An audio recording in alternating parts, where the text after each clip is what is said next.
एक तरफ सियासी अदम इस्तेहकाम है, दूसरी तरफ मईशत को संभाला देने की कोशिश करती हुई हुकूमत मईशत को संभाला इस टाइम पर नहीं दे पा रही है। बहुत सारे मामलात के अंदर जहां रिलीफ दिया गया, स्पेशली पंजाब की गवर्नमेंट की तरफ से बिजली सारिफीन को, वहीं आईएमएफ का मामला अभी तक हल नहीं हो पा रहा है। आईएमएफ का जो बेल आउट पैकेज है उसकी मंजूरी के अंदर फिलहाल ताखीर नजर आ रही है। And this is the life line of Pakistan जिसकी अशद जरूरत है।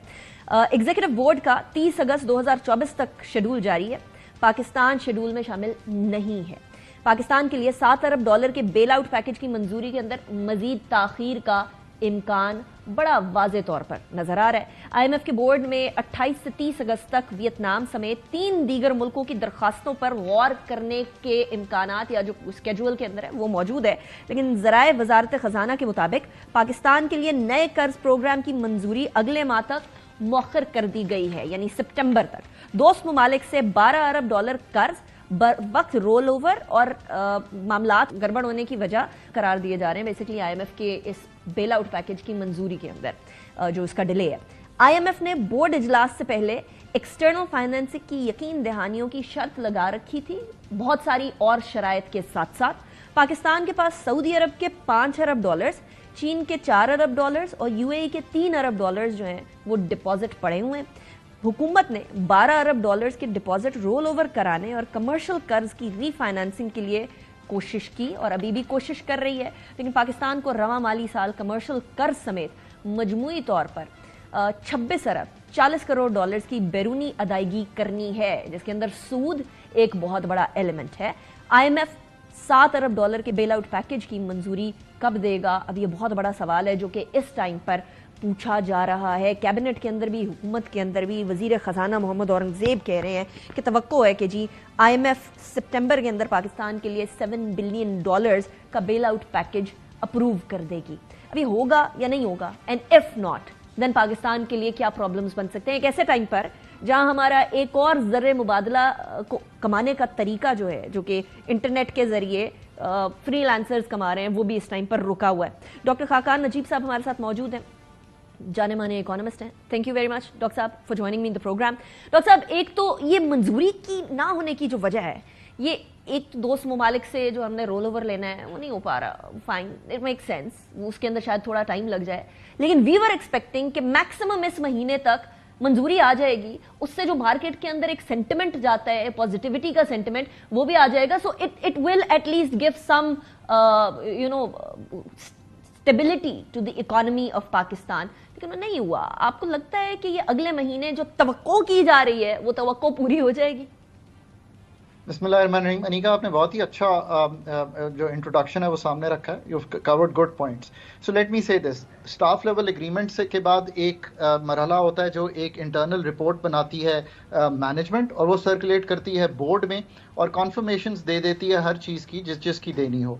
पाकिस्तान के केस में ये दूसरी दफ़ा है कि जो एक्सटर्नल फाइनेंसिंग नीड्स हैं, ग्रॉस एक्सटर्नल फाइनेंसिंग नीड्स, तकरीबन $26 अरब इस साल, कुछ करंट अकाउंट, और फिर अगले साल भी इसी तरह तवातर से ये जो है इसका जो कॉन्फर्मेशंस हैं they have been hard to get. इसका मतलब क्या है? $12 अरब की पहले आईएमएफ ने कहा कि आप प्रोग्राम लाइफ के लिए ले लीजिए, यानी कि 3 साल के लिए इनको रीप्रोफाइल कर दीजिए। आई थिंक शायद फ्रेंडली कंट्रीज इस पे तैयार नहीं थी, अब साल की हर कंट्री से लेनी पड़ेगी। उसके लिए कुछ एक प्रॉब्लम ये आ जाती है कि आपका अगर कर्ज ड्यू ही सितंबर में होना है फॉर एग्जांपल, तो द कंट्री, चाहे वो चाइना हो, सऊदी अरेबिया, वो कहेगी जी हम सितंबर में करेंगे, बट आईएमएफ प्रॉबेबली रिटर्न जो चीज़ें हैं वो अब मांग रहा है। सो आई थिंक एक इसमें डिले आ रहा है। फिर आपने कमर्शियल लोन्स का जिक्र किया, $4 से $5 अरब है कमर्शियल लोन्स। इनमें प्रॉब्लम ये आती है कि ये वापस जाते हैं अनीका, ये रीप्रोफाइल नहीं हो सकते। सो आपको नई शराइत पे ये कर्ज दोबारा लेना पड़ता है। सो क्योंकि ये 2 कंट्रीज हैं अनीका, एक है चाइना, एक है UAE, but you know that वहाँ पे कमर्शियल बैंकों में भी जो स्टेट का रोल है वो रहता है। सो आई थिंक उसकी कॉन्फर्मेशन, फिर प्रोजेक्ट एड आपको बहुत सी वापस करनी पड़ती है मल्टीलैटरल्स को, बिकॉज ये प्रिफर्ड क्रेडिटर्स हैं, इनसे भी रोल ओवर नहीं हो सकता। तो क्या आप इतने प्रोजेक्ट्स पुट टुगेदर कर पाते हैं? तो इन सब चीज़ों को मिलाइए तो आप देखेंगे कि ये $26.2 अरब की जो कॉन्फर्मेशन है इसमें एक थोड़ा सा डिले आया है। मैं ये भी कहूँगा कि ये lender of the last resort है। आज भी there is nothing else that we can do. याद रखिए साहब, lender of the last resort को हमने lender of the first resort बना दिया हुआ है। हम तो 24 दफा जा चुके हैं, भारत एक दफा जाके फारिग हो गया था। लेकिन मेरे लिए जो इस टाइम पर तशवीशनाक बात है वो ये है कि 2023 के अंदर हमने हैवी इंटरेस्ट रेट के ऊपर लोन्स लिए हैं। और अब आप कह रहे हैं ये लोन्स को रीप्रोफाइल नहीं किया जाता, ये दोबारा से लोन लेने पड़ते हैं। तो पहले हम लोगों ने 5% के करीब मेरे ख्याल में लोन लिया था, टू बी प्रिसाइज 5.09% शरह सूद के ऊपर लिया था। तो अब तो जो लेंडर होगा, अगर उसने वापस देना हुआ कर्जा, तो वो तो इससे भी ज्यादा पे नहीं देगा, या इसके ऊपर भी कोई नेगोशिएशन हो सकती? अब let's what we really want to hope is कि फंड का प्रोग्राम हो जाए। थोड़ी सी रेटिंग फिच ने बेहतर की है, CCC की है माइनस से। आई थिंक रेटिंग्स पाकिस्तान की जो है वो थोड़ा सा पिकअप करना शुरू करें। फंड के पास जाने के जो मेजर आपको फायदे होते हैं, एक तो ये है कि फंड की सील ऑफ अप्रूवल रेटिंग्स बेहतर करती है। अगर बेहतर रेटिंग्स होंगी तो कर्जा सस्ता मिलेगा। सो लेट्स होप कि ये हो। एक जो अच्छी टेलविंड है कर्जों की नए लेने की, वो ये है कि दुनिया भर में इंशाल्लाह सितंबर में फेडरल फंड्स रेट यानी कि यूएस का जो फंड्स रेट है वो 25 बेसिस पॉइंट से 50 बेसिस पॉइंट यानी कि 0.5% तक कम होने की उम्मीद है। इस वक्त एक बैंक ने ऑलरेडी कम कर दिया है, यूके ने, कनाडा ने भी इस तरफ मूव किया है, बाकी बैंक्स भी आने वाले 6 महीने से साल में थोड़ी सी फंडिंग की ईजिंग यानी कि मॉनेटरी ईजिंग की तरफ जो है, रिस्ट्रिक्टिव मॉनेटरी स्टांस खत्म हो रहा है।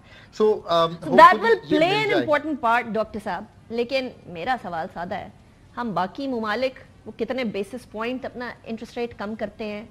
IMF हम लोगों को हमारी तगोदो को देखकर कितना रहम करता है? फिच हमारी रेटिंग कितनी बढ़ाता है? IMF हमें क्या बता रहे हैं कि हमने क्या करना है? हम इन्हीं पे चलते रहेंगे या कुछ खुद भी सोचना है? तो जबरदस्त सवाल है। देखिए IMF को भी रियलाइज करना है, and I say this to my friends at the fund, के पाकिस्तान ने 1800 अरब के टैक्सेस लगाए, पाकिस्तान ने 25 से 30% बिजली के नर्ख बढ़ाए, पाकिस्तान ने हर वो मेजर लिया। अभी तक 19.5% पे एक टाइट मॉनेटरी पॉलिसी रखी हुई है। इन्वेस्टमेंट टू GDP लोएस्ट है 50 सालों में, यहाँ पे खड़े हुए हैं। सो जॉब क्रिएशन अगर ग्रोथ नहीं होती तो नहीं आती। So Pakistan has made all the right moves in the short run. But Anika, असल बात वही है जो आपने सामने रखी है। आपको एनर्जी रीऑर्गेनाइज करनी है। पाकिस्तान की कॉस्ट ऑफ डूइंग बिजनेस नीचे लाने के लिए 70% इनपुट एनर्जी से आ रही है। नंबर 2, आपको पाकिस्तान को डीरेगुलेट करना है, because ease of doing business कहना तो आसान है पर ये करना बहुत मुश्किल है। नंबर 3, आपको लोगों को सोशल कोहेजन देने के लिए आपका पर्सनल इनकम टैक्स रेट और आपका नॉन सैलरीड पे, यानी अकाउंटेंट्स, हमारे जो बाकी भाई बहन हैं, उन पे चला गया है हाईएस्ट टैक्स रेट। बहुत ऐसे जैसे स्कैंडिनेवियन कंट्रीज हैं, उसको ईज ऑफ करना है। आपको टैक्स कॉम्प्लेक्सिटीज को सॉल्व करना है पाकिस्तान